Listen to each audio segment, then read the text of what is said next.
We do. Like, now, let's do it. That's my intro, by the way. So we started. What's up, Ben? We were just talking about how we need to have a theme song. So if anyone watching can come up with just a sick theme song for us to I made an intro. theme song. Save. It was from Fresh Prince of Bel-Air, but it was about CrossFit. It was sick. Nice. That's cool, dude. That's cool. We should probably use that. Welcome, everybody. This is a super exciting call because we're going to be covering a lot of really cool stuff. Just a quick shout out to everyone in the WODprep family and ecosystem, whether you came here from Instagram or YouTube or email or wherever you learned about this call. Just thanks for being here and thanks for trusting WODprep with all sorts of info. If you did the CrossFit Open this year, I know a lot of people didn't, but if you did do it, I hope that the content that we gave you was top notch, and I hope that you got a lot out of it. I think we have like over 1,000 people that responded to the post-open survey that I sent out, and lots of very positive, overwhelming feedback about how much people really enjoy our stuff. And I think the kind of the thing that sets WODprep apart, and one of the reasons why I created WODprep in general, is because there's so much information out there about getting better at CrossFit or doing well in CrossFit, but most of that information is for like the top 0.5% of people doing CrossFit and doing the open and doing all these things. So the reason I started WODprep was to give real human beings who do CrossFit that maybe aren't professional athletes by trade a great way to improve their skills and just learn how to strategize for workouts. And ultimately, that's why we exist, is we want to help people go from scale to RX. If you don't care about that, that's totally fine. We want to help people who want to get better at this fun thing that we call functional fitness or CrossFit. And we want to help normal human beings like you and I, like CJ, like me, like everybody watching, people who don't naturally hop up on the rings and do 10 muscle ups on their first attempt. I want to help those people learn those aha movements.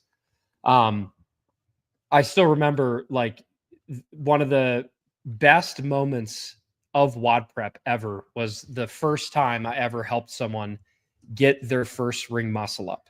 And that was probably 10 years ago. We launched a muscle up course. And this guy he emailed me. His name was Tom. Tom, if you're in the crowd, hi. Tom was like, yeah, dude, Tom. Yeah. I was talking to Tom this weekend. He's the man. And I'll put it this way. He's a pretty good case study here. So he emailed me and he's like, Ben, I know you don't know me, but I'm 59 years old. And I really want to get a ring muscle up by my 60th birthday, which is in, 6 months or something like that. And he had just purchased my muscle up course. Again, this is a decade ago when I first started running WODprep and making online courses and things like that. And I remember when Tom sent me an email saying, oh my God, it worked. And he sent me a video of him getting his first ring muscle up because he went through our Muscle Up Madness program.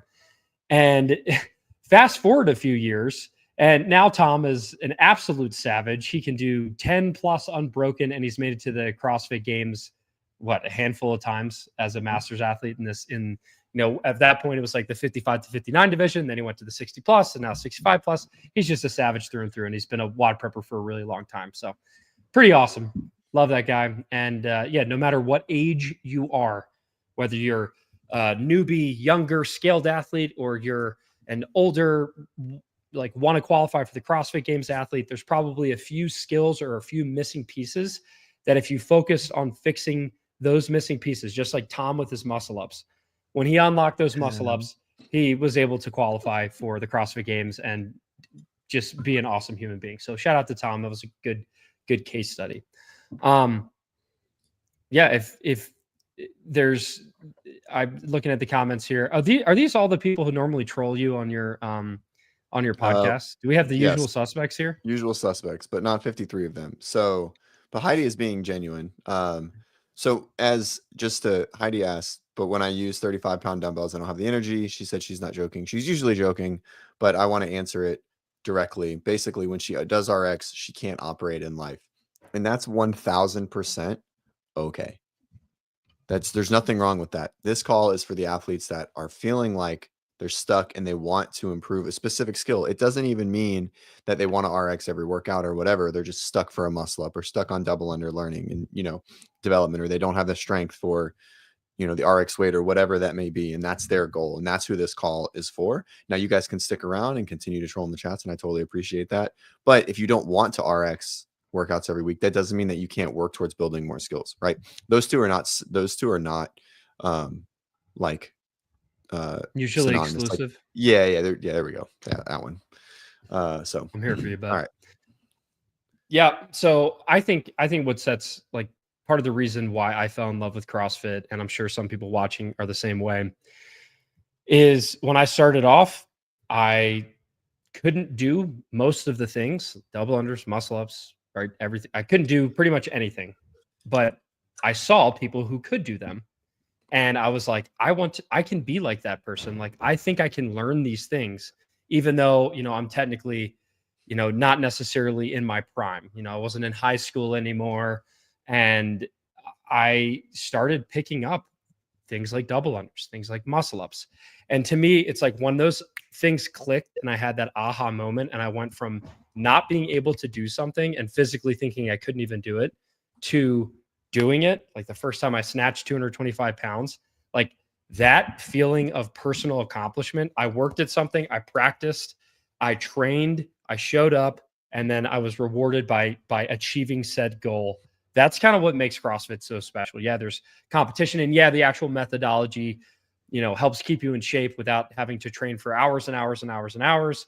And I love the methodology, but just the fun part of CrossFit, of like acquiring these skills. It's kind of like a game. It's like you're acquiring a new skill level. You're climbing the ladder of this proverbial in gym video game. And I just think that's what makes it so special. So if you're here, you're watching, and you're like, man, I want to figure out, number one, which skills should I be working on? Because maybe you have like 10 skills you want to work on, but there's like, you're trying to figure out which one to focus on. I think what we're going to teach in this call is really, really going to help you. And also, we're going to try to define what is an RX athlete. And I know, again, for some people, they don't care about the RX and the ego of clicking RX versus scaled. And that's good. I don't want you to worry about it too much. But if you're trying to figure out what is the minimum requirement for me to be able to like go into any local CrossFit gym and drop in and do the workout on the whiteboard, register for the open, do it RX, and know that you feel confident you're going to be able to do it. Show up to a local competition and probably be able to do the RX division.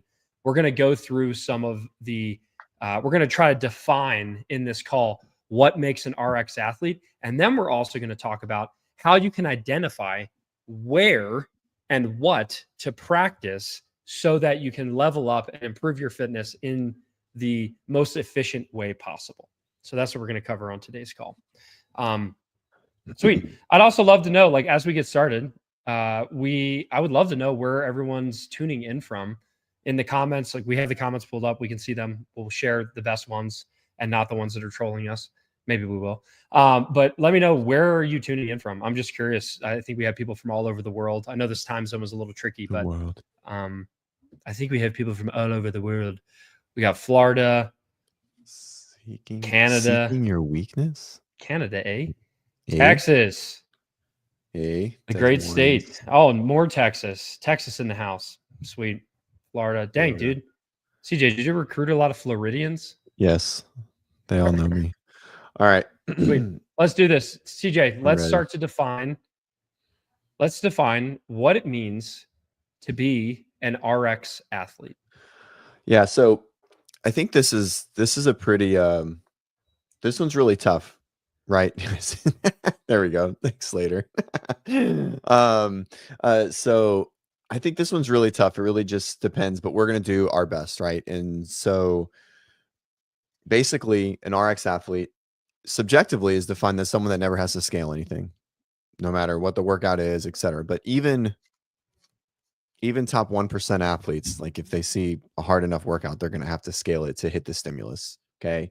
And so what we did is we sort of just took a little bit of the open, sort of some benchmarks that we've seen, right, that are named workouts, and just sort of kind of put together a little bit. And so basically what it comes out to is at least 1 rep of all gymnastic skills.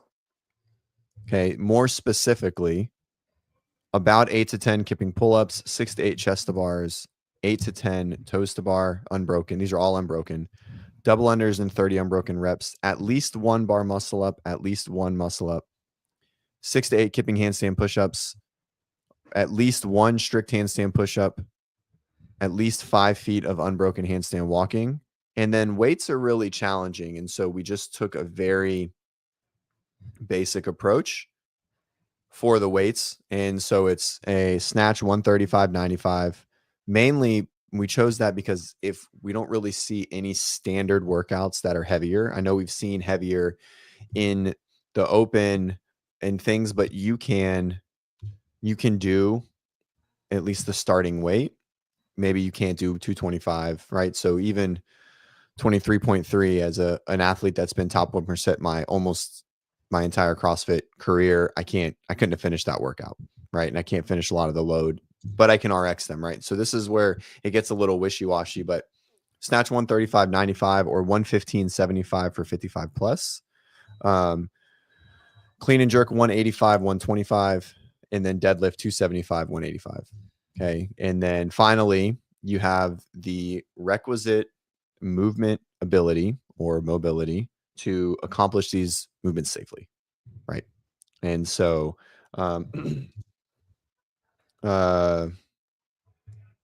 yeah, so I think that's like our objective way of looking at the scale to RX concepts. And so those are sort of our black and white. It's very gray overall, to be honest, but for the most part, this is as black and white as we can make it, in my opinion. So it's 1 rep no matter what. These are suggested so that you're able to actually move through some workouts. And then, but it's 1 rep gymnastics and those loads. Sweet. I'm just trying to catch up here. You went through those really fast, which is fine, but I'm just posting them for people who can't see the live chat, which I know some people watching the recording won't be able to see. I'm popping them up here on the screen just as a general rule for you guys.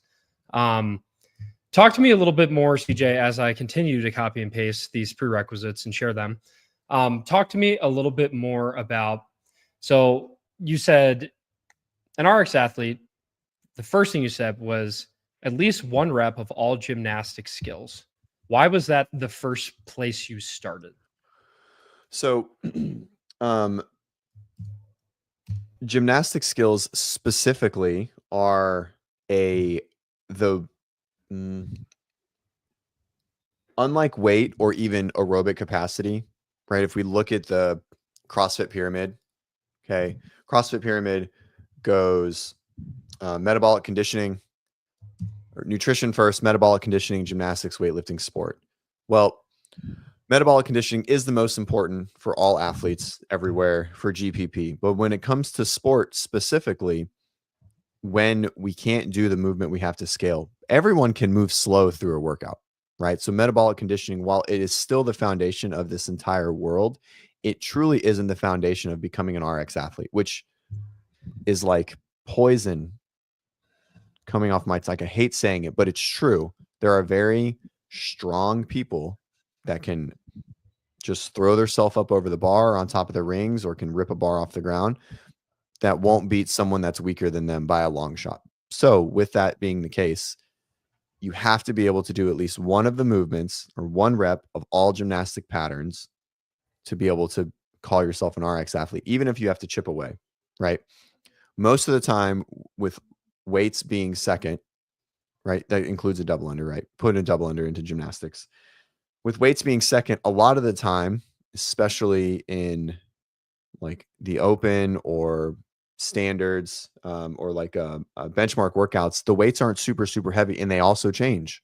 There's weights with 95-pound thrusters and there's weights with 135-pound clean and jerks. There's weights with 95-pound clean and jerks or 95-pound overhead squats, right? So the specifics on strength and barbell requirements are very fluid depending on the workout, but these are the weights that we put up are like the general standard, right? Like you see those most often in workouts, and the deadlift is probably heavy, but we see 225 deadlifts for lots of volume. And so, 225 deadlift over 185 cleans, probably somewhere around there. Yep. I was asking the coaches, we were like, should there be an aerobic test? And the answer is probably yes, but it will never truly be a defining point on if you can RX a workout or not, unfortunately, even though it should be, because no one's Right. going to change the You might stimulus. just be slower Yeah. in an RX workout, but you can still, like, in terms of like being able to do what's written on the whiteboard, Right. you'll be able to do it if you can do all of the movements in some capacity. Right. Exactly. Even if they're slow. Even if it's slow, right? Or you get time cap, because people will modify workouts and scale workouts when they just flat can't do whatever is on the board, but they will never modify if it's just going to take them a long time. Unless they have a really good coach that says you need to finish this That's workout right. by Or X time. if they have a great one-on-one coach, that workout just wouldn't fucking show up. How about that? That's just amazing. Right. Language, CJ. Oh, Jeez. sorry. That's right. I forgot. Yeah, this isn't your words. normal podcast, CJ.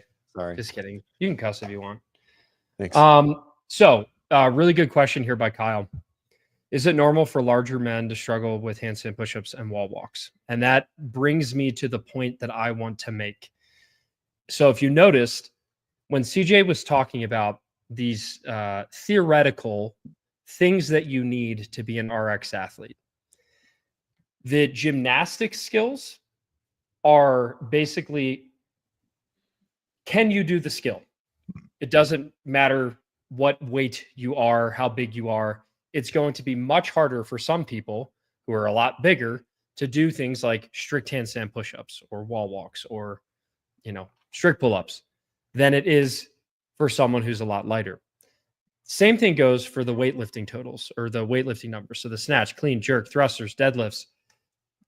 In CrossFit, that is a prescribed weight. So for instance, the snatch, you should be able to snatch 135 if you're a guy, 95 if you're a lady.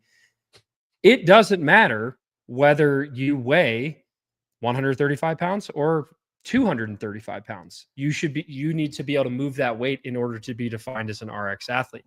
So what I found is that it often, like, and I don't think many people really talk about it, but like, if anyone's into cars, right? If anybody likes racing cars or has ever, played Gran Turismo for hours like Do I get to put a time limit on your analogies? No. There's like a power to weight ratio, right? So if you have a car that's really, really powerful, but also ridiculously heavy, it's not going to be as agile, right? So in CrossFit, what I think is that a lot of people, they're like, I don't have the strength to do XYZ. And a lot of times it does come down to, you might have the strength, just not for your current body weight, or vice versa. It's basically like you are unable to do the pull-ups, the gymnastics, just because you are a bigger individual and don't quite have the strength to move your specific body weight. And then the same thing applies on the weightlifting side. Let's say you have to deadlift 275 pounds and you're a pretty strong, small guy, but you're just not quite strong enough for your body weight to actually move those desired loads.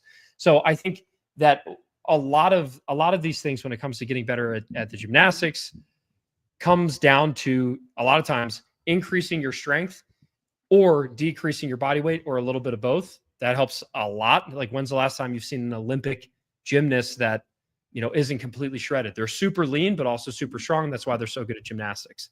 But then on the opposite side of things, we have on the weightlifting side, or specifically in powerlifting, like, you see these gargantuan dudes, they're strong, they can move a ton of weight. But for a CrossFitter, you kind of have to have both. You have to have a really good power to weight ratio for the gymnastics, but you also just have to have that raw strength to be able to move the specific loads that are that do not care how big you are. So Absolute strength. Yeah, absolute strength. Thank you. And CJ. relative strength. Perfect. So Heidi's question, and so this is something that Heidi's question is, your argument is that RX athletes don't need to display some sort of aerobic capacity. To be an RX athlete, no, they don't. and I hate saying that, but only in the sport of CrossFit, do I think that aerobic capacity is the most important thing in our sport? 100%, or in this world, not in our sport. Strength is still the more foundational, more important pattern to do RX movements.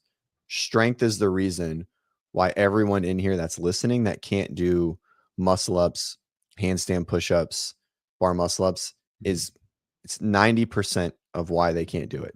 It's not technique, because there are plenty of people that just look at a bar and all of a sudden they're on top of it because they are probably really strong or they have a weightlifting background, right? Like that's just generally what it is. You can figure it out even without good technique or even good mobility, right? So, or if you have the right strength to weight ratio, power to weight ratio as well, right? Like plenty of bigger people are really strong, but they weigh 250 pounds. And so there's just, a lot of physics working against them in general. But yes, you don't have to be aerobically competent to be an RX athlete. Now, that doesn't mean you're going to do well in the workout. Let's be clear here. We're trying to objectify the term RX, not to say who is going to be good or bad in the sport. Clearly, aerobic capacity is very necessary to be successful, but to just click the button in every class except, something totally out in left field, you just need to have the requisite strength or the skills, right? You don't actually have to be aerobic, because you could just do the workout slow and still get time capped or whatever. Now, if someone's going to be like, oh, you have to finish in the time cap and you have to do all of this, that's when it comes in, but that's not how it works, right? So Yeah, and good again, question, Heidi. Thank you. yeah, it's a great question. So obviously we're talking about becoming an RX athlete and what that means. To define it, that's what CJ is doing right now. And, I would agree that, technically there is no specific defining, cardio test at all. You don't have to you must run a 400-meter below a certain time. You must be able to run a mile under a certain time. However, as we climb the hierarchy of elevating our performance as athletes, whether you're starting from scale trying to go to RX, or whether you're someone who can RX everything, but wants to actually make it to a higher bracket in the community cup, or you're someone who wants to make it to the next stage, like semifinals or the age group online qualifiers, you have to start to implement. You have to obviously have that aerobic capacity, right? Because just being strong enough to check all the boxes and technically tick the RX is great. And that's where a lot of people want to get. But if you are truly trying to get good at this stuff and excel in CrossFit, you absolutely cannot ignore aerobic capacity. And the Open shows that really clearly. Right. And in the older CrossFit days, I don't know if it was like the level method, but a lot of gyms, one of our coaches, Savannah, was like, they would basically, it was sort of like levels. Like you need a certain snatch, clean and jerk, Fran time, Diane time, and Isabel or whatever it was, right? Like you would need certain times to be able to level up and do the next level program. And those make sense. But the problem with those is it becomes really subjective, right? Those are just like their own created methods and levels, etc. And then most of the time it's still, can you do one of the movement, right? Now, are you good enough? Like what I call everyone that can do all of those movements, one rep, but has like a 15-minute mile, right? I mean, I probably wouldn't call them an RX athlete in general, right? I'm like, you have a lot of things to work on. You don't need to worry about that stuff. Let's focus on this. But again, for this call and these specifics, and what most people are concerned about is, do I have this specific skill, or can I lift this specific amount of weight? Is what people struggle with, right? I.e. 25.2, chest to bars, the thruster, or the bar muscle up, or other opens where, 23.3, which was wall walks, strict handstand push-ups, and 225-pound snatches, right? Yeah. So CJ, you actually had a really good graphic on Instagram the other day that kind of talks about this, where it's basically like what we're trying to say here is that usually the thing preventing you from RXing workouts, for most people, it's strength. and specifically with the gymnastic stuff, strength relative to your body weight, or raw absolute strength regarding moving a barbell, right? There's a lot of people, there was people who messaged me for 25.2, where they're like, I can do all of it, I just can't do the last thruster. And I'm like, huh, interesting, right? Like they obviously have strength relative to their body weight, and they were able to do the pull-ups and the bar muscle ups and the lighter thrusters. But once they got to the heavy thruster bar, they were tanked because they needed more absolute strength. So strength is first thing. And then second, as we're ascending that ladder of being able to excel in the sport, you absolutely have to have metabolic conditioning and aerobic capacity, because there's no way that you're going to be able to actually put up decent scores on workouts that test your metabolic conditioning. And also, if your metabolic conditioning is trash, when you do these skills and these RX movements that, yes, you can perform, but when you have to perform them in high volume, you're tanked, you're crushed.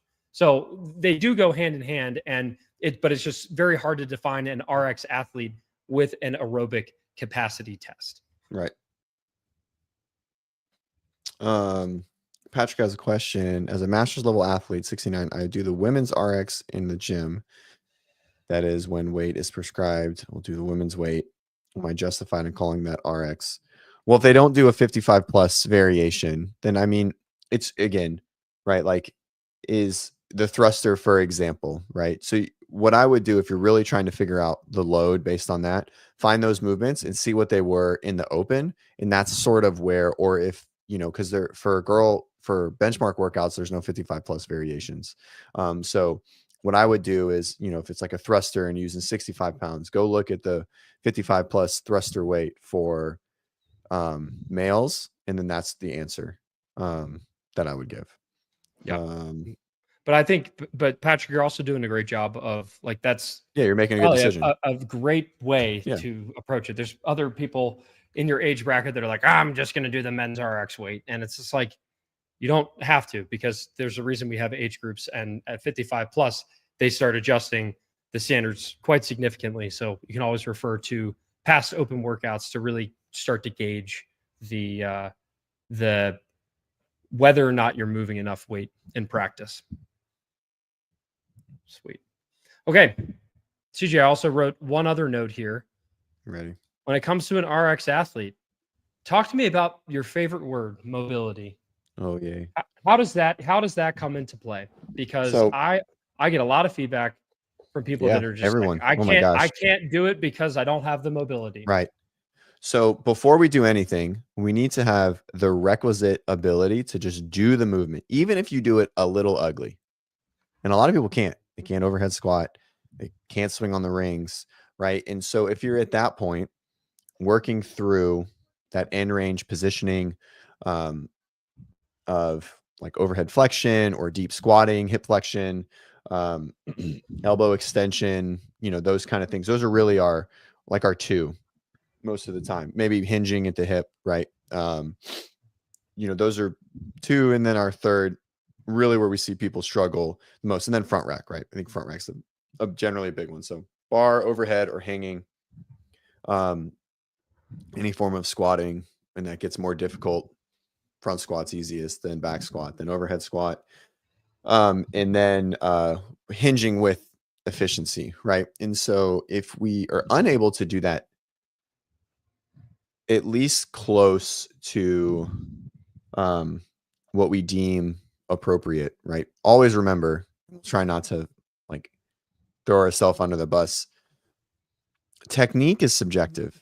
And so good technique and bad technique, as long as you're in general not egregious, it's probably okay. And we can work on it, and we can get better at it, and we can improve. Now, when it becomes super, super important is when we're racing, right? And when we're racing, efficiency is everything. And when we can use less energy to do the same thing that our counterpart or our competition is doing, then we're going to come out better on the other end. Okay. So if it takes, we'll just use an arbitrary number of 5. It takes me an effort of 5 per rep for a burpee. Well, it takes Ben an effort of 47. Thus, we could do the same burpees at the same pace, and eventually Ben is using way more energy than I am on this specific pattern. Okay. that's just efficiency. It could be a squat, could be a deadlift, could be pressing overhead or holding overhead or wall walking or handstand walking or whatever it may be. And or so, pistols, or pistol. because I specifically remember back when CJ was in his prime, and I was, washed up. We did a workout together, head to head, at a local CrossFit gym we dropped into, and it had pistols in it. And I soon realized that CJ has a hard time doing pistol squats, and That's 'cause they're because dumb. they are, but because it was so difficult, he was still able to RX the movement, but the amount of energy that he had to expend to have the stability and the flex and like to actually get down into that movement pattern, hit the standard, stand back up. He was fitter than me, I'm sure, but he was expending so much more energy per rep than I was that I smoked him in the workout. So that's a prime example, and you can do this across pretty much every movement that requires any sort of extended range of motion. Right. Where if it's hard for you to get into that position, overhead squats is one. Like if you are shaking and you're struggling just to have the stability and control to actually get into an overhead squat and stand it up, when you start adding load, it just magnifies the amount of effort that it takes to actually get you into those positions. So basically, the reason I brought up mobility is I think, and I know CJ doesn't like the word mobility, but if you have great mobility combined with strength, because you can't just be ridiculously crazy flexible circus person that can get all bendy and get into all the positions. If you don't have the strength to actually support load, support your body weight, support a barbell in those positions, it's kind of irrelevant. So you need to have mobility, stability, and strength in the full ranges of motion required by CrossFit, required by this sport, which is hip crease below the knees on a squat, which is, whatever ankle flexibility you need for pistols, which is, the overhead mobility, flexibility to stabilize the barbell overhead when we go for a squat. So there's so many different things that mobility is absolutely a factor. I think sometimes people focus on it maybe too much and they try to use some sort of voodoo magic to create mobility. But really, if you're able to get into those ranges of motion, you continue to practice them, it's going to slowly but surely get easier. Yep. Yeah, I agree. All right. Cool. The analogy I like to use is it's like a rusty door hinge. If you have a rusty door, pull up a question. If I recently got my bar muscle up, can hit one on a good day, and I'm close to getting a ring muscle up. How do I balance getting the skill for ring muscle ups while building capacity with the bar muscle up? This is a tough one, right? Especially if you're doing class or you have other training. But I would prioritize the ring muscle up because you don't have it, right? And I'm assuming since you don't have the ring muscle up, most of your drills are ground drills, right? They're not, and even if you are swinging, like on the rings, it's not as challenging on the hands, and the ground drills are obviously less dynamic on the shoulders, and the fatigue and the overall stressor to the joint is moderate in general until you really start making attempts and missing a lot of attempts, which is what you have to do eventually. You can hit both. I mean, I would go, I would focus primarily on ring muscle ups, and then I would have a day set aside for bar muscle ups. That's probably what I would do. And I would say, Ashley, first of all, awesome job. Got your bar muscle up. Based on the fact that you aren't able to do a ring muscle up yet, there's probably some, yes, we can practice the whole movement. Yes, you can practice bar muscle ups. Yes, you can practice ring muscle ups. However, my theory, not knowing how many strict pull-ups you can do, not knowing how many kipping chest to bar pull-ups you can do, my theory is that if you developed more capacity in strict pull-ups, if you're able to go from, let's say, hypothetically, you can do 5 and you're able to bump yourself up to 7 or 8 unbroken strict pull-ups, that is going to help you tremendously on both of those movements.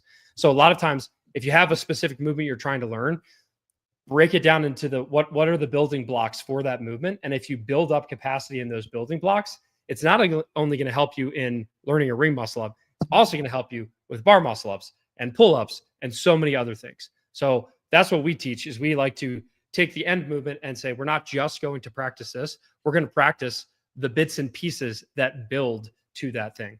So yeah, 8 strict pull-ups and 10 kipping Yeah, so chest she's to got bar. the strength. It's got Yeah, probably those are just small technique. That's definitely in the 10 kipping chest to bar is tough. That's a big. I don't know if I can do 10 kipping chest to bars specifically. oh my gosh, yes, you Um, can. But uh, like even in this Terrible. example, so yes, I would say this does check the box, right? Like you Yeah, have normally the prerequisites I would suggest for, let's say, ring muscle ups is I want to see like 7 or more strict pull ups. And then bar muscle ups is the one that kipping chest to bar comes into play. I usually want to see like 7 or more. However, as an example, if someone comes to one of my bar muscle up seminars and they tell me they have your prerequisites, I'll be like, all right, I think we can probably get you one. But if someone comes to my bar muscle up seminar and they say, I can do 15 unbroken strict pull ups and 20 kipping chest to bar unbroken, I'm like, I guarantee within 5 minutes, I will teach you a bar muscle up. So, like, building those prerequisites always will help. Even if you check the boxes, it still doesn't hurt to develop more, if that makes right. sense. Yeah, can never be too strong. Can never be too strong. All right. Any other good questions before we sort of shift gears here? We can answer this one. It just popped in. How do you recommend building capacity for strict movements since they are much more challenging to get additional reps, strict pull-ups, strict handstand push-ups? If you can do one, you just keep doing one until you can do two. All right. What I like to do specifically for my athletes that just have one is we'll go through an EMOM or something where we accumulate the full rep.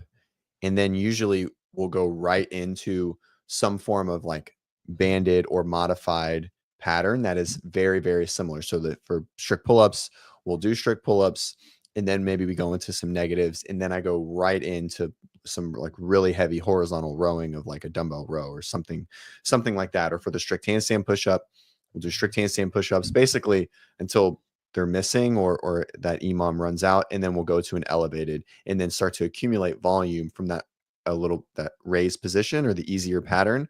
And so we're trying to ingrain the strength within that pattern. Or if they really just struggle with the last couple inches of like the strict handstand push-up specifically, then I'll put them on a box. So they're getting the full range of motion just at a lighter load. Right. And so we'll do like a box pike handstand push-up. So What those about are negatives? I don't like negatives for strict handstand push-ups. And not really. I just don't think I do like negatives a lot for strict pull-ups. So if we don't do like a banded, then we'll go into some negatives or even weighted negatives, right? Something like that. Yep. Okay, cool. Yeah, with Oh man, strict great handstand question. This is push-ups, an you could even better one. break your neck. All right, let's find it. This is an even better one. I find it hard to. This is the whole premise of this call is this exact statement right here. So this is a great transition. So, Allie, hang in. We're gonna help answer it as well as we can. An EMOM is every minute on the minute. So it's just a way to break up. So it's not just an AMRAP. It's not 12 minutes, as many as you can. You do 1 rep on the minute or on the 2 minute or on the 90-second, etc. Ali asks, I find it hard to build strict when doing WODs for time or reps, say as kipping is quicker. Of course, I don't have access to the gym outside of class. And so this is really tough, right? And so this is where you have to make the decision as the athlete of what's more important. Is it just going to class and getting fit, which you are 1,000,000% doing and it is working because that's what CrossFit does? Or do you know that there's things you need to work on that you can't do specifically in class? Or do you need to change the workout enough to where you can work on this specifically? So let's say Fran is an example. Okay. Terrible example, but it works. 21, 15, 9 thrusters and kipping pull-ups. You really want to work on strict that day. Okay. So instead of doing Fran, and you can't do it after class, you do your prep work, you guys do your warm up, you go through your kipping drills, etc. But instead, you do 21, 15, 9 thrusters and 10, 8, 6 strict pull-ups. No, you're not competing. No, it's not for time. It's just for completion, but that's how you can modify it. But again, this is a huge ego slap to the face. It's like, all right, now we're not conditioning, we're not doing the traditional CrossFit thing, but you have to make that decision on, okay, do I really want to work on this? Is this really what I want to work on right now? And if your only time to work on it is in class, like, hey, coach, I love it. I want to do Fran, but I'm going to do strict pull-ups today because that's what I really want to focus on. No coach is going to look at you and say no. 0% chance that's going to happen. So Sweet. We have a I'm lot of trying to questions pull. coming in. Let's just roll. Let's try and yeah, we have a lot of good questions coming in. Sweet. Do you want to hit them or do you want to keep moving? I mean, they kind of just, I mean, I think it fits. I think it all fits well. All right. MVP Training New Zealand says, so I can do movements on them but then burn out quickly when combined with other movements. How do you work on that capacity? So depending on what the movement is, right, we usually want to try and get a minimum number.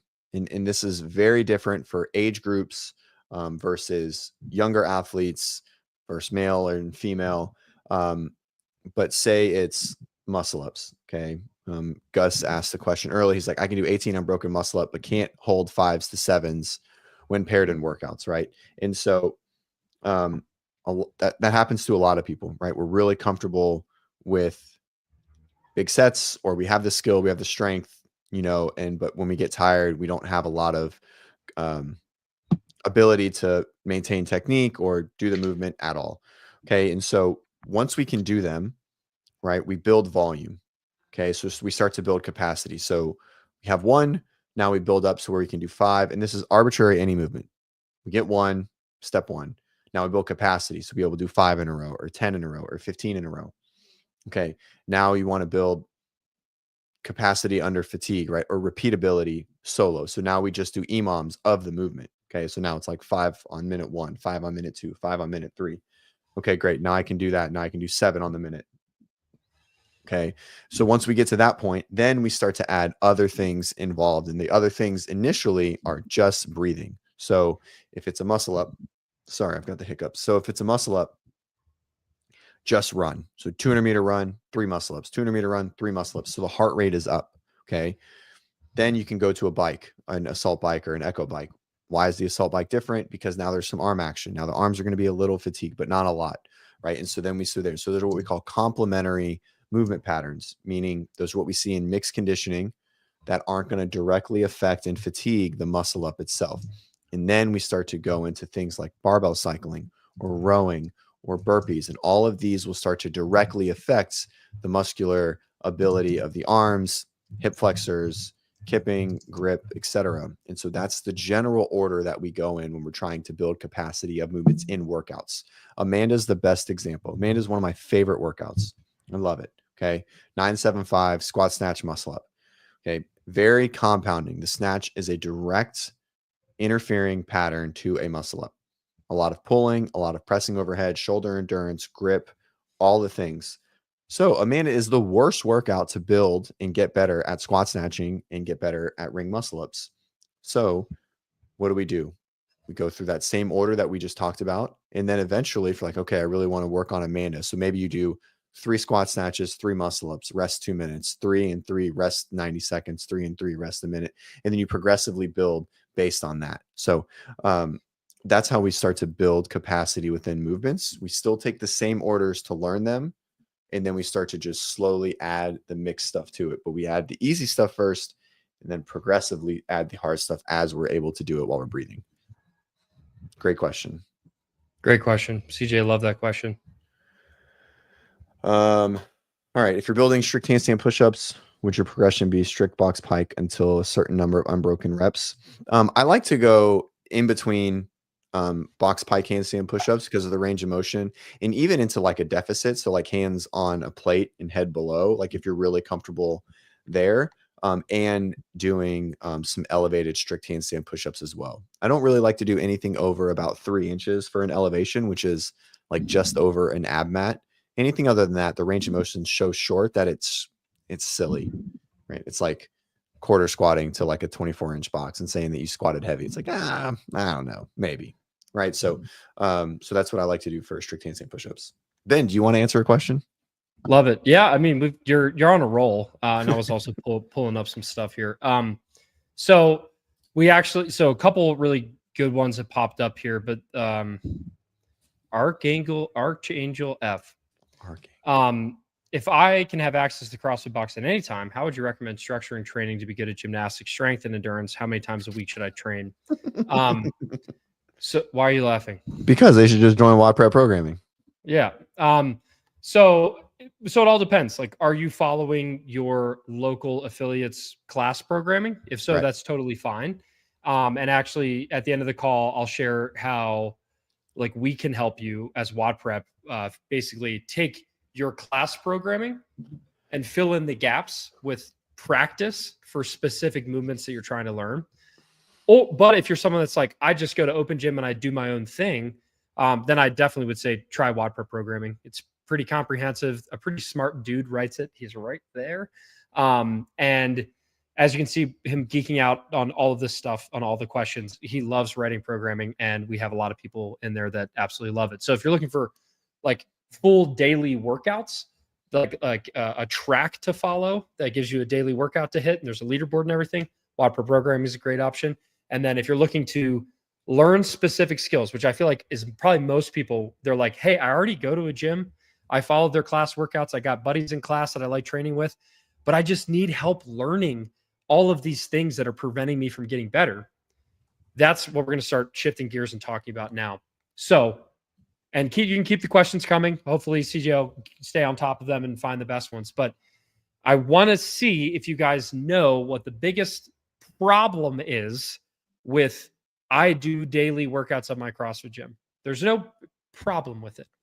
But the issue that arises is that, let's say someone in here who's trying to learn ring muscle ups. Okay. We already had someone comment that. How often, I'd actually be interested in the comments, you're trying to learn ring muscle ups. How often does your gym or program ring muscle ups or ring muscle up practice? I'd love to hear it. Because on my end, back when I was learning how to do muscle ups, it was like maybe once every 3 weeks or maybe twice a month, there would be ring muscle ups programmed. And then the problem was ring muscle ups were programmed in a Metcon, but we still had to do back squats and warm up and do other things. And then it was like, okay, guys, here's the workout. If you can't do ring muscle ups, just do pull-ups and dips instead.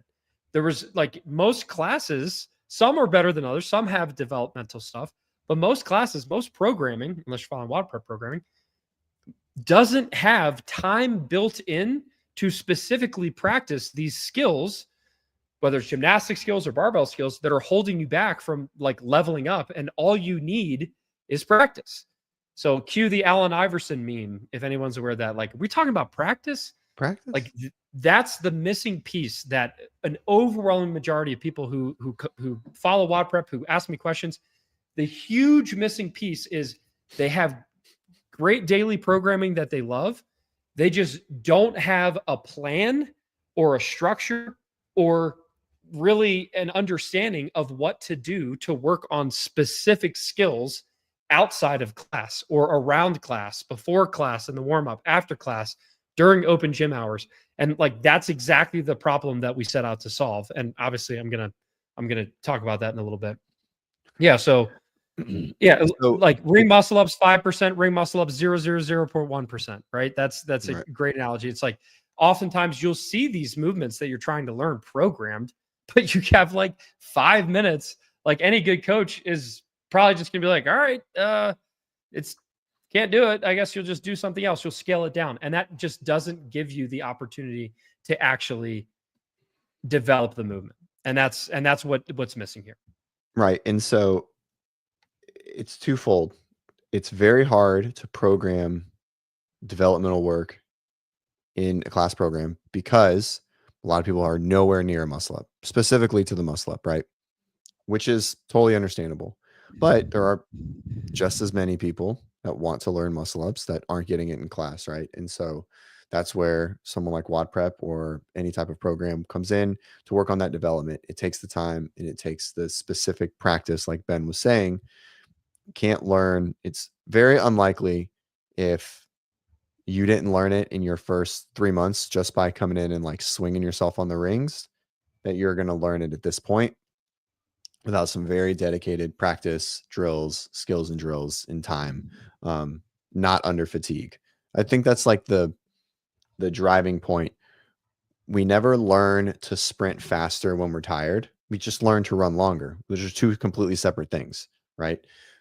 Usain Bolt never trained tired. I promise. It's not how it works. He never had to get tired. He just had to train at 100%, right? So it's about getting strong, about being explosive. And you can't be explosive when you're tired. Just like you can't learn new shit when you're tired. Like it's just, you can, correction, it is 100 times harder. It's not how you develop as an athlete. So also in the comments, no, we're just going to use basketball since I already mentioned Allen Iverson. I was going to be like, name your favorite sport. And then someone would say cricket. And I'm like, I don't know anyone who plays cricket. So example, analogy. And this is a big one. Don't make fun of me, CJ. This is important. Okay.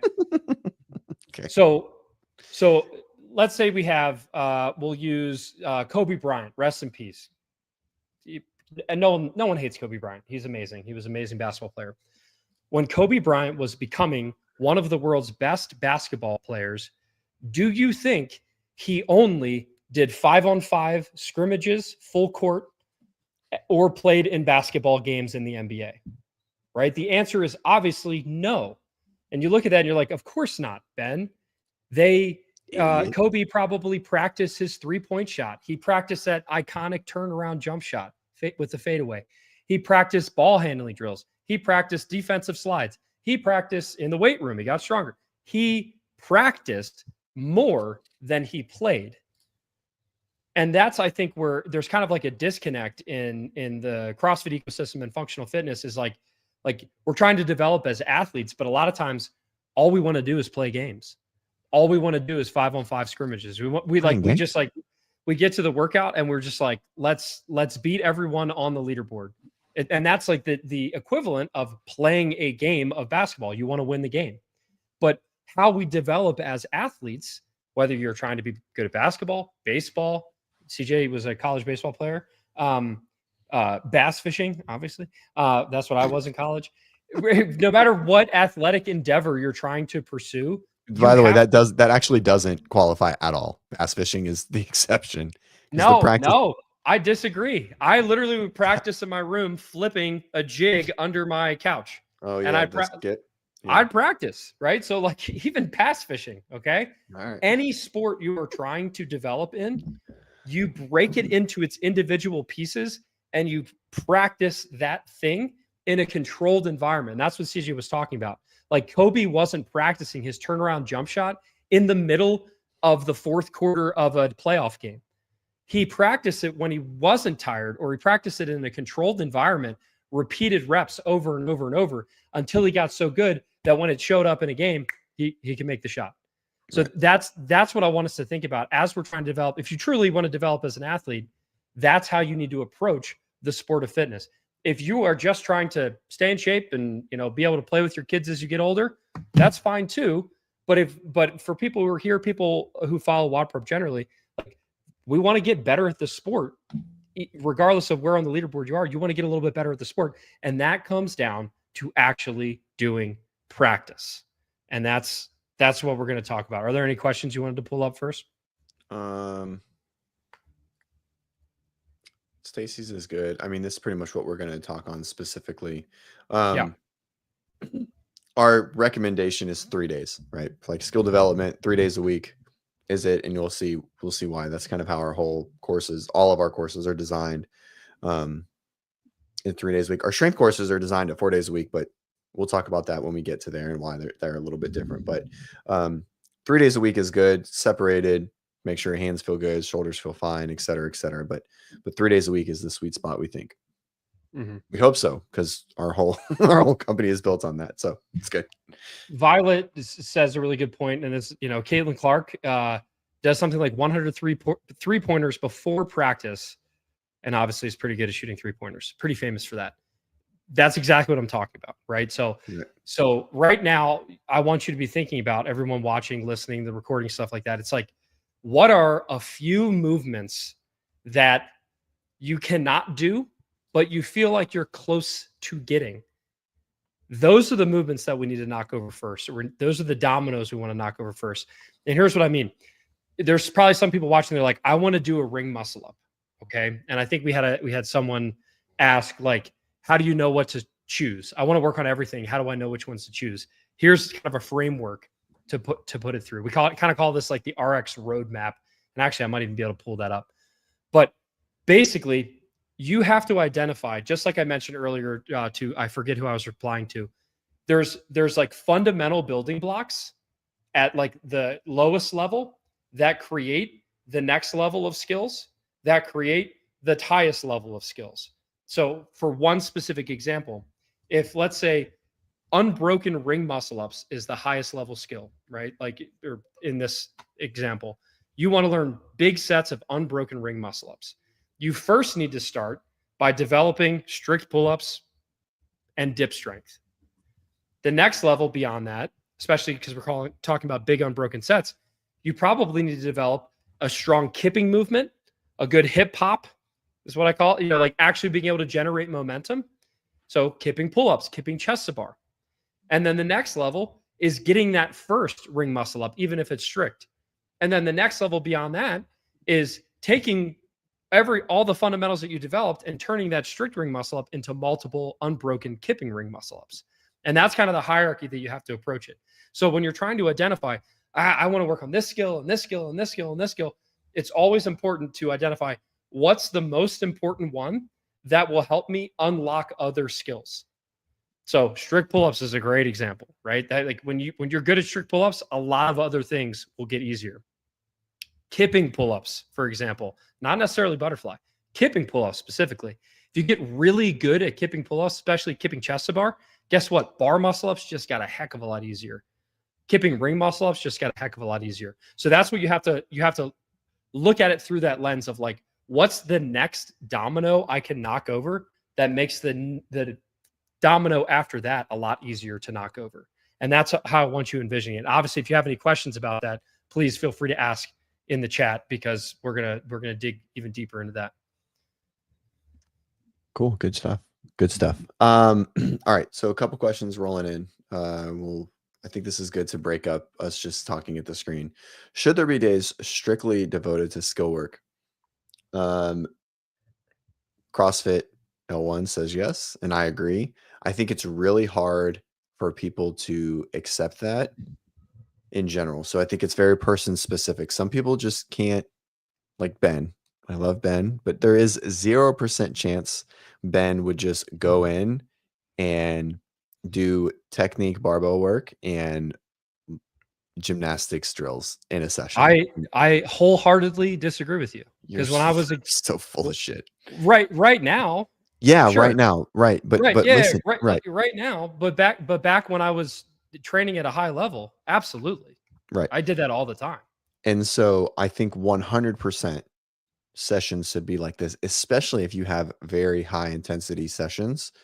You can't have high intensity sessions every day, no matter what CrossFit says, because that intensity is going to go away. Like we talked about Usain Bolt. If you're trying to sprint tired, you're just going to run slower, even if you run longer, right? So if we're always at intensity, then we're never recovering well, which kind of rolls into how to taper for a competition. That's a different topic, and I'll try to answer that like in a minute instead of a whole topic. But I think this is a great way to commit to skill work, not tired, is to devote a full day to things like this. And if you're really if you're really struggling with strength and you're really struggling with skill work, yes, you should have days where you are just squatting, you are just working on skills and drills and not trying to get yourself fatigued from an aerobic or metabolic standpoint. I think that's really important. Helps with recovery, help with sleep. It'll help get you ready for the next day as well, etc. And remember, we can't learn skills tired. So either way, like, and if you're going to do it, like, oh, but I feel like I got to breathe every day. It's like, just go sit on the bike and do whatever. Right. But it's hard. It's a lot of people really struggle with this, but yes, it is very important. Some of the best case studies that we have from WODprep courses, especially people who are in WODprep Academy, is like, they're like, Ben, you probably see this all the time too, CJ. It's like, Ben, I work out 6 days a week and run on Sundays for my rest day. When should I add in all of this extra skill work? And right. The answer, the people who get the best results, when we answer and say, hey, you'd actually be better served doing less like daily WODs, maybe at your gym or whatever programming you're following. Take that down from 6 days per week or 5 days per week. Take that down to 3 days per week, and then add in 1 to 2 days per week that are like purely skill development on that domino you're trying to knock over, or a couple things you're trying to knock over, like maybe a push and a pull. You can work on your handstand push up and also your pull up strength. Try not to have conflicting movements necessarily, but people who have the self control and the ability to like take their excessive training and like take 1 or 2 days off and then devote that to a skill development day, they see really good results. And then conversely, there's also athletes that are able to, or that have the capacity at their gym, or they have a garage gym, and they say, okay, I'm training 6 days per week. I'm going to just do 5 watts per week now, but I'm going to add in this skill work before my class 2 to 3 days per week. And that's usually how we see the best results. So more is not always better. More is not always more. There are diminishing returns. Never better. More is never better. So there are diminishing returns. So you have to make sure, if you are going to add in, let's say, WODprep courses or something, or some sort of skill work, it probably will be smart to take something out, or potentially, we've had athletes where I'm like, hey, your Wednesday should just be like, do that at 75%, like tone down the days. If you're like, I can't skip any WODs. That's what 100%. I would suggest. Definitely. We'll have to skip a couple questions. I do want to hit on McLovin's, this one specifically. A lot of advice about masters prioritizing recovery more so than young, advice for older athletes trying to improve weight, skills, and endurance. The best answer is a training program that is initially written for you, your ability, your goals, and your level, right? And so this isn't to say that WODprep has that. We do, but this is just, I think people really focus. This is very much piggybacking on what Ben just said. Oh, I want to do this, but I need to recover more. Or you could just train a little smarter, and then your recovery would be adequate. Now, if you're sleeping 4 hours a night and like, ripping 700 milligrams of caffeine at 6 p.m. to hit a workout, that's bad. You shouldn't do that, right? But I don't like to look at training as, oh, a 69-year-old needs to train different than a 20-year-old based on their age. I just looked at it based on their ability, right? Their ability is substantially different, and they're just not going to tolerate volume. I also have 65-year-olds that can do more volume than my 45-year-old games athletes. Like, I've coached females at 64 that could literally train for 4.5 hours a day and never get tired, and 45-year-olds that are going to the games that struggle with more than a 75-minute session. Right? Everyone is different. And so this is where individualized coaching comes in, not where I'm trying to sell or anything like that. But that's what's really important, is everyone is going to tolerate volume differently, right? Everyone is going to have different needs. You can't get better at everything all the time and do all the volume. I'm assuming, McLovin, you're not a professional athlete. Tier doesn't pay you $500,000 to compete every year. And, you probably have a family and a job and other things that aren't required in the gym. So you have to be specific about what you want to do, and you have to prioritize certain things and deprioritize certain things, right? So an assessment comes into play at this point. So, okay. All right. We're going to get derailed. We got to get back on. We got to get to the point. No, I mean, I think these are all really good questions. Yeah, they're good. Yeah, and you can answer this one. Jeremy asks, is this for RX athletes or competitive athletes? At some point, if you lessen the volume, you will nail the skills, but your metabolic conditioning will now suffer for sure, right? And so this is very specific to the person that goes to class or does the open or does a local comp and is choosing to move down a division, hit the scaled button, or do the easier version of whatever. If you guys don't use scaled, intermediate, whatever it is, because you don't have the specific skill or can lift the specific load required to do that workout, right? And so, as we said earlier, I don't think personally, right, and I could be wrong, that metabolic conditioning is a driver to be an RX or not RX athlete. And so it just isn't, right? And so if you look at the poll, Ben doesn't even know we put a poll up. Where'd it go? We can't see it until we go on YouTube. But most people aren't scaling for conditioning or time domain. They're scaling for weight in gymnastics, right? So that's just how it works in general.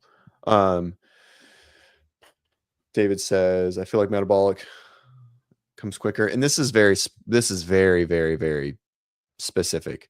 Once you have the skill, you usually don't lose it, right? Some people do, but for the most part, you maintain it. Some people really, really struggle to gain strength if they lose it. And some people really, really struggle to maintain or gain metabolic conditioning. This is very, very, very athlete specific. So it's probably just what you experience in general, but that's not the case for some, i.e. my other host, John Young, one of the strongest guys in this space, crazy strong.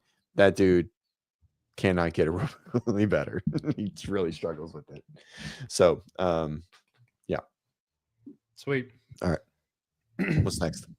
So basically, what I'm hearing from most people watching is there's a question of like what to do about it, right? We've kind of presented, here's what you need to be an RX athlete. I think a lot of people come into this call and they're like, dude, I know what I need to work on. I can't do muscle ups yet. I'm struggling to get more than one of this. Yeah, I can't do unbroken double unders. There's all sorts of things. Like you probably have a few movements in your head right now that you're like, I really think if I got better at that, it would really help me with my performance.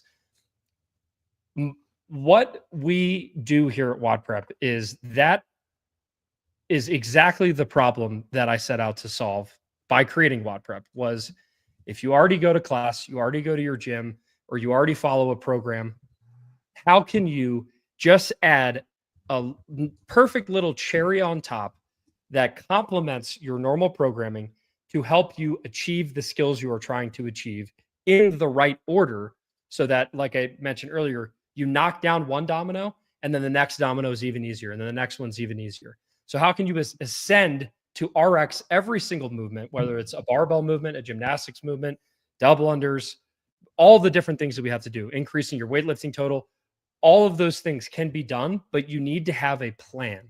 And I think the problem is what I mentioned earlier was the problem is most people just go, they do their class workout, they hope there's a little bit of time to practice the things that they want to practice, and then they go home and they're like, man.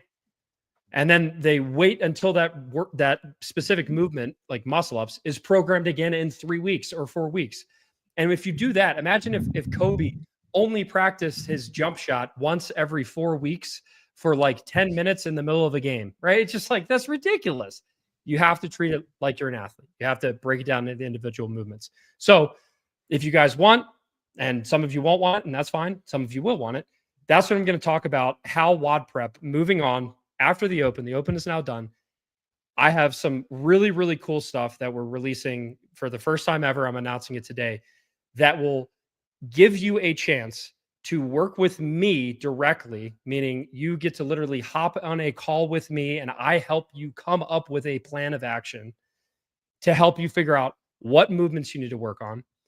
And then I'm actually going to give you the exact drills, reps, sets, videos, teaching the step-by-step movement pattern, bonus. I'm going to give you all the things that teach you how to learn said movement. If you guys want to hear about it, you guys can stick around. And another cool thing that I will share at the very, very end, just as a teaser, is for the next 24 hours, I'm going to be I was talking to CJ before this. I'm like, is this dumb?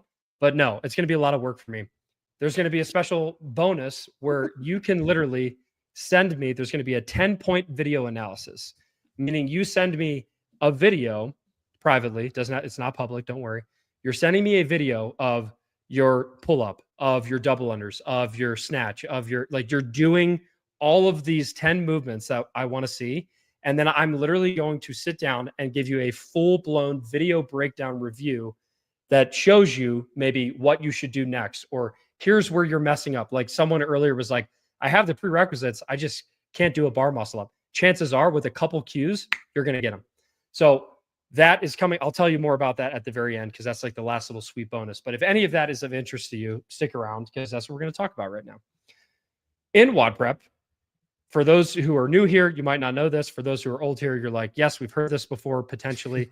In WODprep, we have all these courses.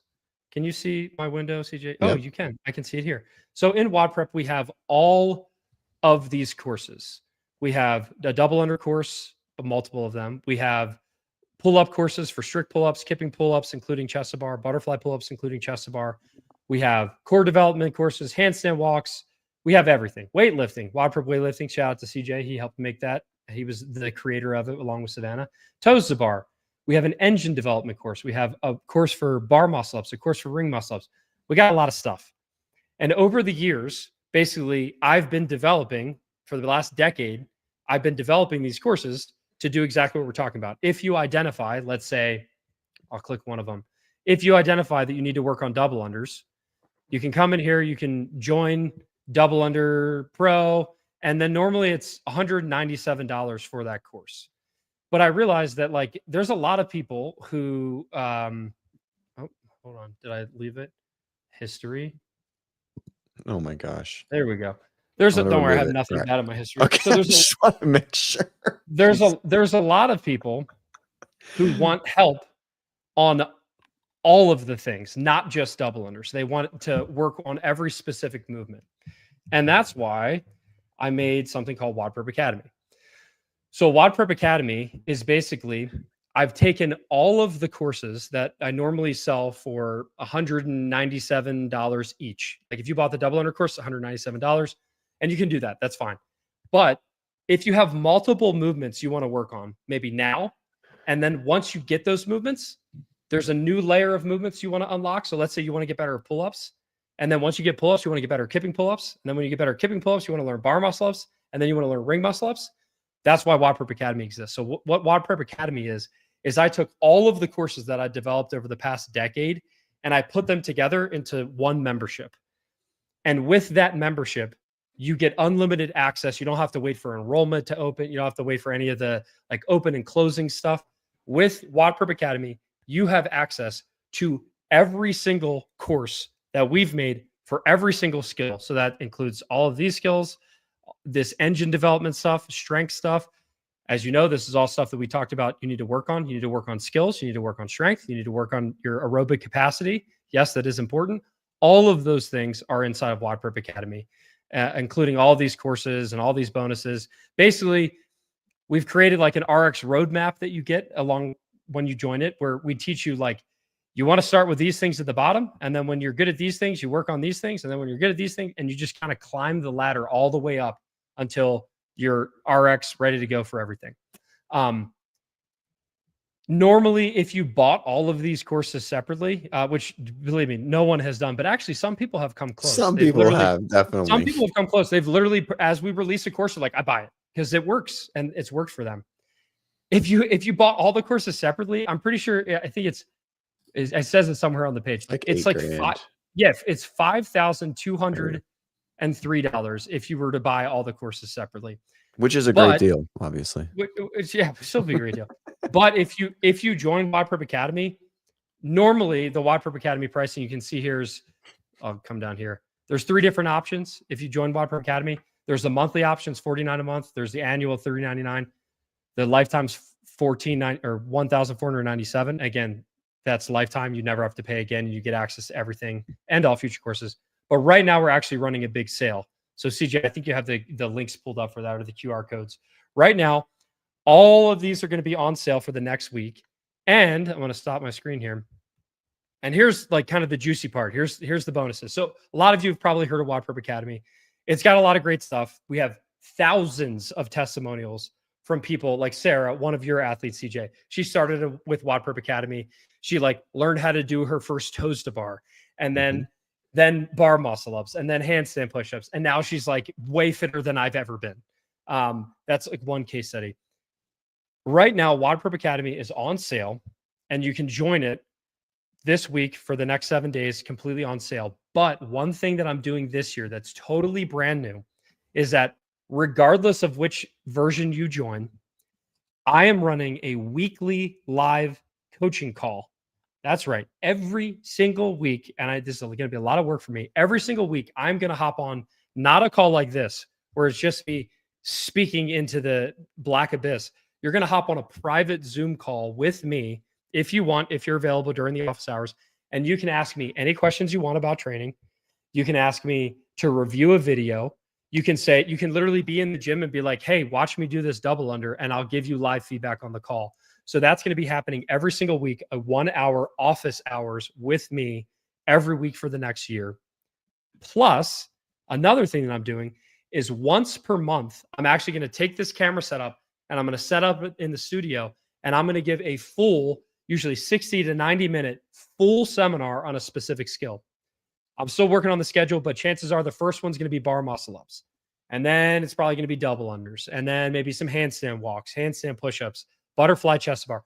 Each one of those like key skills that you want to learn, we're definitely going to have Coach Savannah or CJ come in and help me run a weightlifting seminar.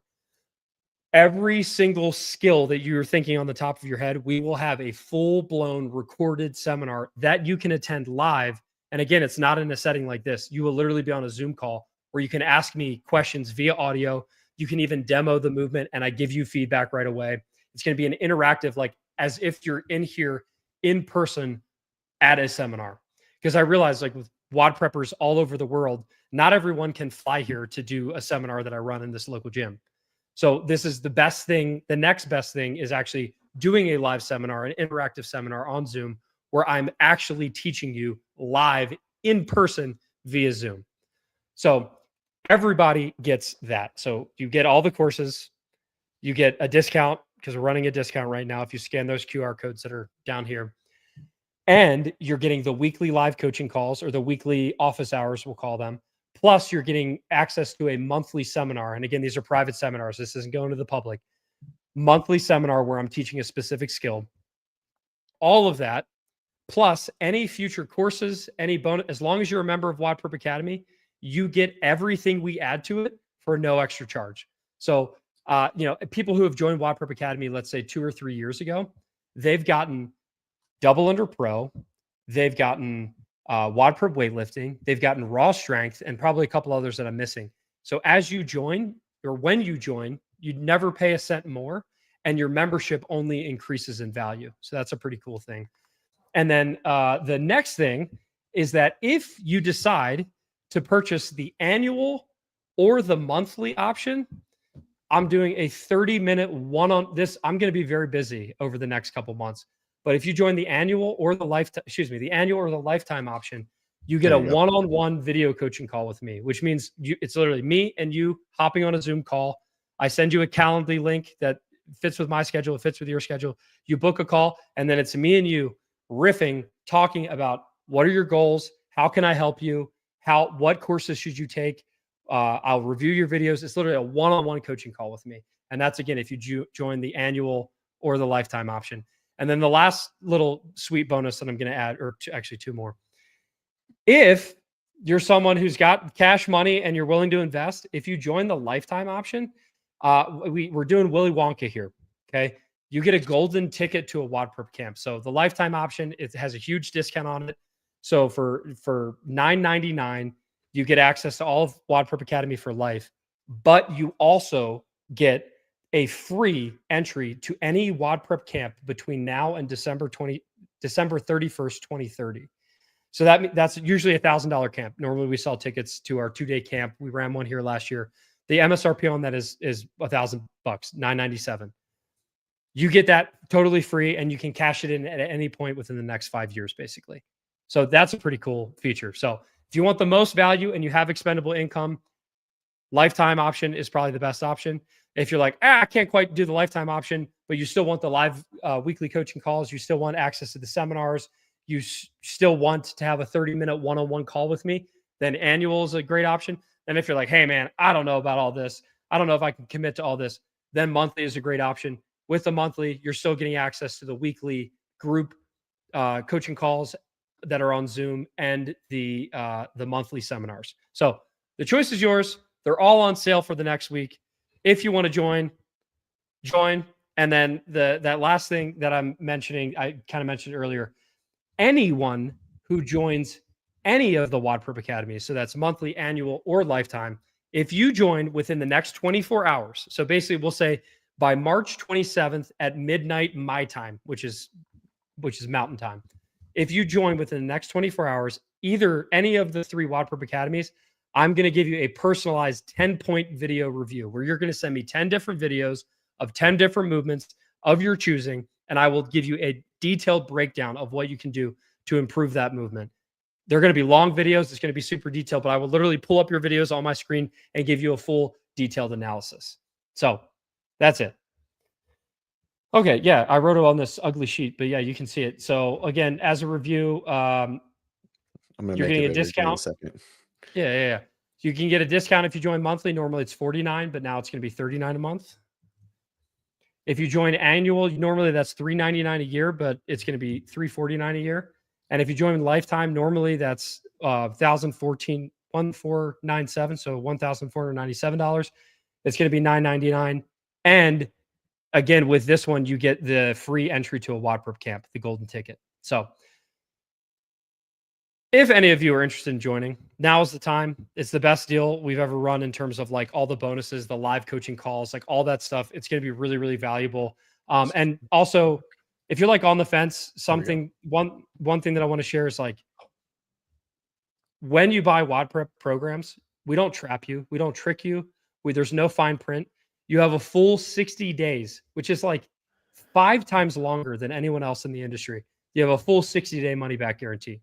So you could do the one-on-one coaching call with me. You can hop on all the live coaching calls. You can go through everything. And then in 60 days, if you're like, I want my money back, you just email us. We'll give you every penny back. So that's how much I believe in WODprep Academy. It's worked for a lot of athletes. Let me pull this up, CJ, really quick.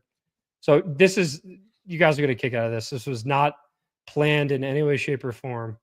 So literally this morning, I got a DM on what? This is impossible. I've been trying for years. It doesn't work.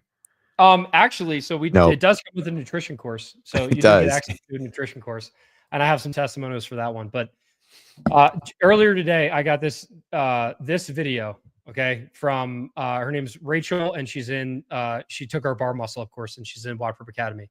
And this is her getting her first bar muscle up. Look how smooth that was. And this was her. I'll literally prove it to you. So this was today. So 7:12 a.m. She sends me this video. You can see right here.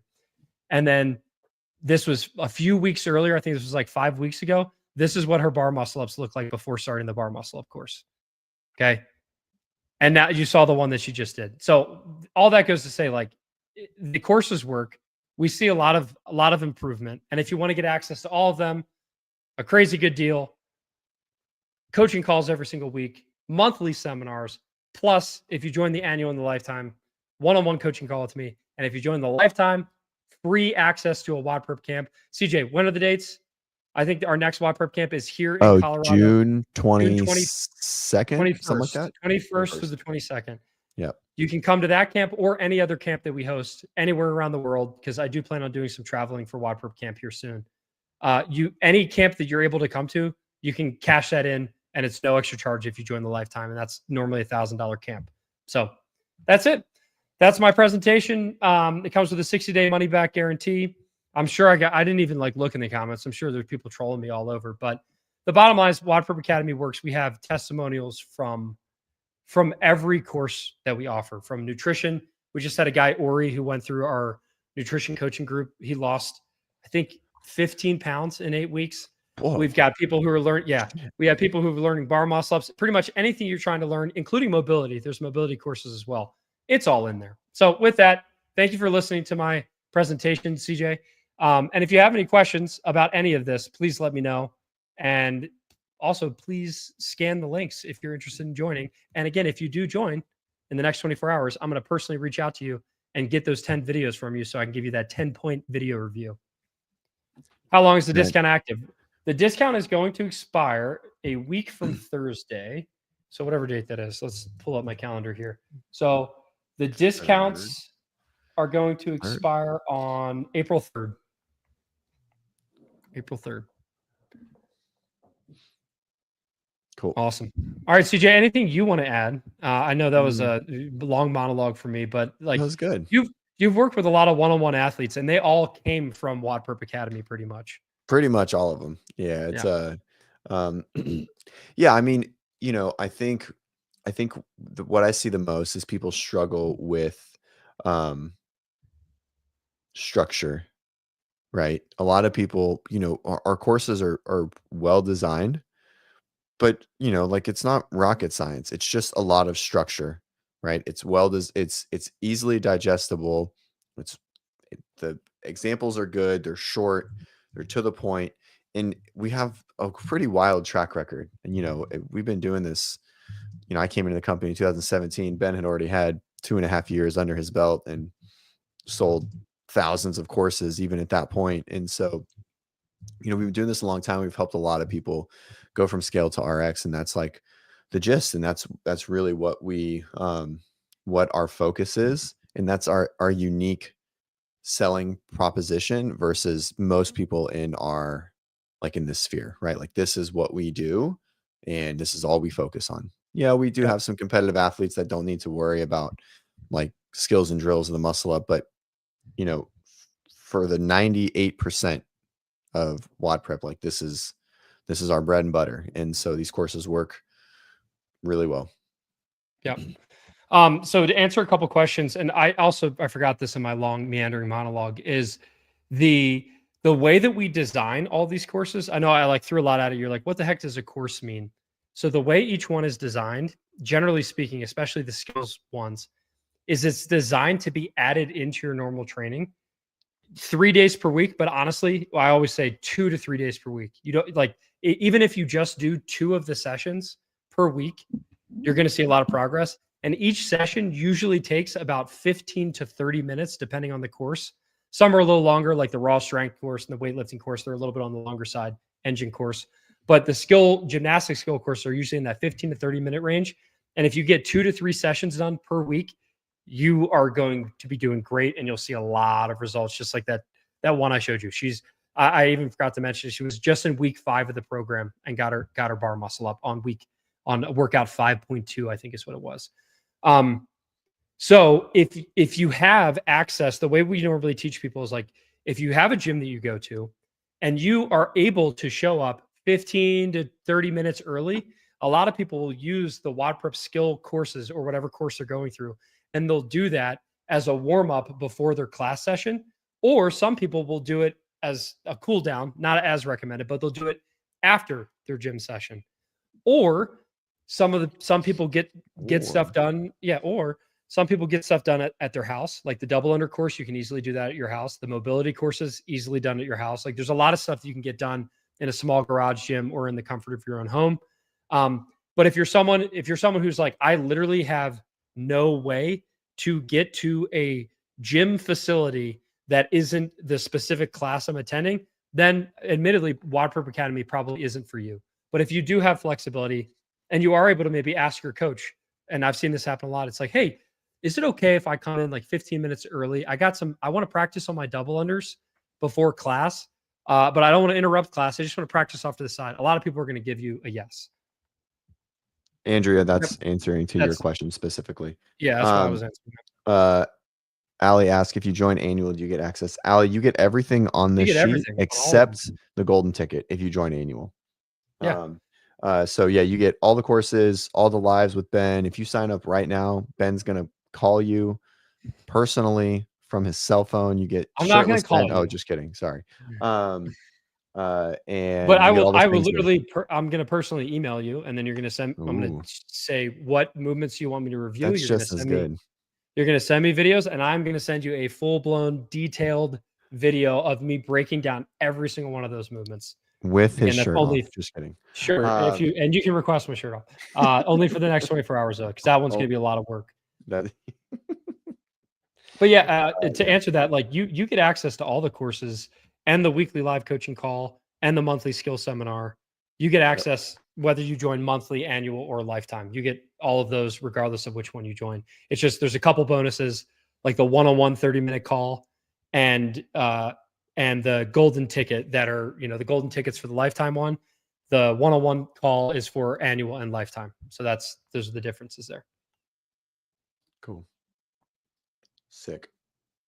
Sweet. Awesome. Justin, I am a new lifetime member. Let's go. Hell yeah. Good job. Thanks, Justin. That's awesome, dude.